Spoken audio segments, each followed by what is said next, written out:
Hingga kini saudara, pemerintah pusat masih meninjau dampak banjir bandang di Sumatera. Hari Selasa giliran Menteri Koordinator Bidang Infrastruktur dan Pembangunan Kewilayahan Agus Harimurti Yudhoyono ke Sumatera Barat. AHY meninjau kondisi jalan Lembah Anai yang putus total akibat banjir dan longsor. Selasa sore, Menko Bidang Infrastruktur dan Pembangunan Kewilayahan Agus Harimurti Yudhoyono meninjau kondisi Lembah Anai pasca banjir bandang. AHY meminta masyarakat bersabar karena Balai Jalan Nasional sedang membangun jalan sementara. 4 alat berat dikerahkan. Jalan Lembah Anai merupakan penghubung Padang Bukit Tinggi hingga Pekanbaru Riau. AHY menjelaskan perbaikan jalan nasional harus segera rampung. Pasalnya, Jalan Lembah Anai merupakan urat nadi perekonomian masyarakat Sumatera Barat. Dalam 2 minggu, Jalan Lembah Anai ditargetkan dapat dilalui 1 lajur kendaraan secara bergantian dengan sistem buka tutup.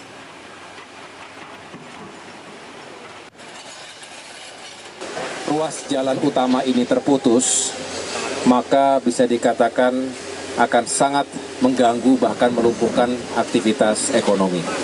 Oleh karena itu, kehadiran saya di sini selaku Menteri Koordinator Bidang Infrastruktur dan Pembangunan Kewilayahan melihat secara langsung sekaligus memastikan, sekali lagi kami ingin memastikan bahwa sudah dilakukan berbagai upaya, terutama alat-alat berat ekskavator yang sudah digelar dan dijalankan untuk bisa menghubungkan kembali jalur yang terputus ini. Tentu butuh waktu. Salah satu titik pencarian korban banjir hingga saat ini adalah di kawasan Jembatan Kembar Padang Panjang, Sumatera Barat. Dan bagaimana pencarian korban hari ini? Kita tanyakan kepada jurnalis Kompas TV, Reza Pratama yang sudah berada di lokasi. Reza, selamat pagi. Hingga saat ini bagaimana proses pencarian korban banjir di sana yang bisa Anda informasikan kepada kita? Ya baik, Mario dan juga saudara, selamat pagi. Proses pencarian memang terus dilakukan oleh tim SAR gabungan dari wilayah Provinsi Sumatera Barat, begitu ya. Ada metode pencarian, begitu, ada yang bisa kami sebutkan adalah metode 2 titik, begitu ya. Pencariannya mulai dari titik atas dan juga titik bawah. Kalau dari titik atas itu mulai pencariannya dari Jembatan Kembar Silayang Padang Panjang, begitu ya, hingga di titik bawah satunya lagi adalah di wilayah Kabupaten Padang Pariaman. Pencarian terus dilakukan oleh tim SAR mulai pukul 8 pagi setiap harinya hingga gelap atau sekitar pukul 6 sore, begitu.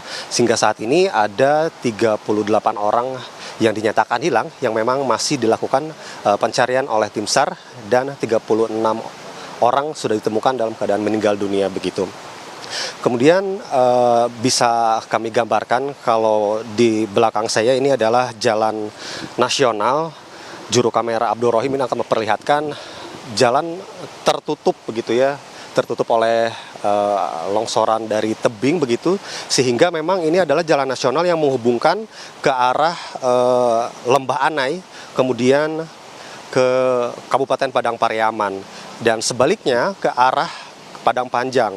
Nah, beberapa warga memang yang beraktivitas pada pagi hari ini memaksakan, begitu ya, bisa jika dilihat dari visual, karena kalau tidak melewati jalan yang terputus saat ini akan memutar lebih jauh, begitu. Bisa kami gambarkan kalau akses yang tertutup saat ini untuk menuju ke lokasi Kota Padang dari tempat kami melaporkan ini kurang lebih 2 jam, begitu ya. Namun karena jalan nasional ini tertutup, warga harus memutar jika ingin ke arah Padang Panjang ini melalui Sitinjalawik, atau bisa dikatakan 2 kali lipat lebih lama atau sekitar 4 jam. Nah, hingga saat ini memang proses perbaikan jalan sudah dilakukan. Kemarin Menko Infrastruktur dan Pembangunan Kewilayahan Agus Harimurti Yudhoyono ini sudah meninjau dan mengatakan sekitar 2 minggu proses atau perbaikan jalan nasional di tempat kami melaporkan ini, dari Lembah Anai, kemudian Tanah Datar, Padang Panjang, hingga ke Kota Padang ini akan dilakukan, begitu. Sementara begitu, Mario. Ya, Reza, dan dari pantauan Anda apa sampai saat ini yang masih menjadi kesulitan tim SAR di sana? Ya, tim SAR memang tadi kami sempat berbincang dan menghubungi sejumlah tim SAR, begitu ya. Yang menjadi proses pencarian kesulitannya adalah rute pencarian yang cukup panjang gitu ya. Rute pencarian tadi sudah kami sampaikan ada 2 titik, mulai dari atas dari jembatan Kembar Silayang Padang Panjang, tanah datar, kemudian melewati Lembah Anai hingga ke Kabupaten Padang Pariaman.